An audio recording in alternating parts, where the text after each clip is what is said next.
Hey everyone! This video is part of a series on the basics of Rocket League to help anyone get to the game and get off to a flying start. In this video we'll be covering some important keybind changes to make it the start of your Rocket League journey. Plus we'll show you how to hold your controller for maximum control over your rocket powered car. The default keybinds when you first open up the game are not practical long term. They will limit you as you start to play the game more and start to get better. The keybind setups we'll be showing you are used by some of the pros. So this information can give you a good start to learn the game and hopefully take away any frustration you may have later in time of having to learn new keybinds, which trust us, you will do at some point if you leave them on default. So first of all, why do we want to change the default keybinds? Rocket League is a game with a very high skill cap. It requires some very quick reactions and on top of that sometimes requires 2 to 3 button presses at the same time. The default keybinds don't allow you to press some of the key combinations together easily. This is why we're going to change them. The changes we'll be giving you allow you to easily press buttons together without feeling mega awkward on the controller, so let's get stuck in. Before we start changing the keybinds, we're going to give you some advice on holding the controller. It will surprise you that a lot of players don't hold it as effectively as they could. As we mentioned previously, pressing buttons at the same time is very important. This is why we recommend you ensure you're using your thumbs, index fingers and middle fingers when playing Rocket League.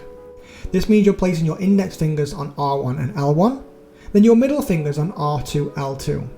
This does take some time to get used to, but it will help in the long run, so we definitely recommend it. If you're not simply comfortable changing how you can hold the controller, or have no interest in changing, this guide will still be useful. But please ignore this final suggestion relating to boost at the end of the video, as it could cause you some problems. Now onto the keybind changes. We're making 4 changes today. They are to Powerslide, Air Roll left or right, and then finally to boost. To change your keybinds, you'll need to go into your options, controls, and then to keybind section. Up first is Powerslide. The issue with Powerslide is that you can't easily press it at the same time as boost. This means you will lack speed and car control in comparison to someone who can use both at the same time. We suggest you change the Powerslide button to L1 for PS4 controller users, or LB for Xbox users. You can see here the difference between having access to both buttons simultaneously versus only one. Our turns are much quicker and therefore we can react to changes happening on the pitch quicker and easier. The second change is to Air Roll. Air Roll as a default was assigned to the same as Powerslide. This means we'd have the same problem as Powerslide where we can't press it at the same time as boost. We recommend changing this keybind to L1 for PS4 users or LB for Xbox users. The same as the new Powerslide keybind.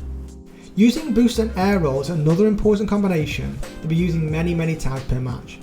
As you can see again, having access to both boost and air roll gives us ultimate car control, but this time in the air.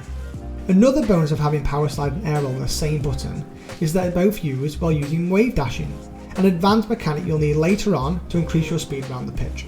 So getting used to this straight away is a great advantage.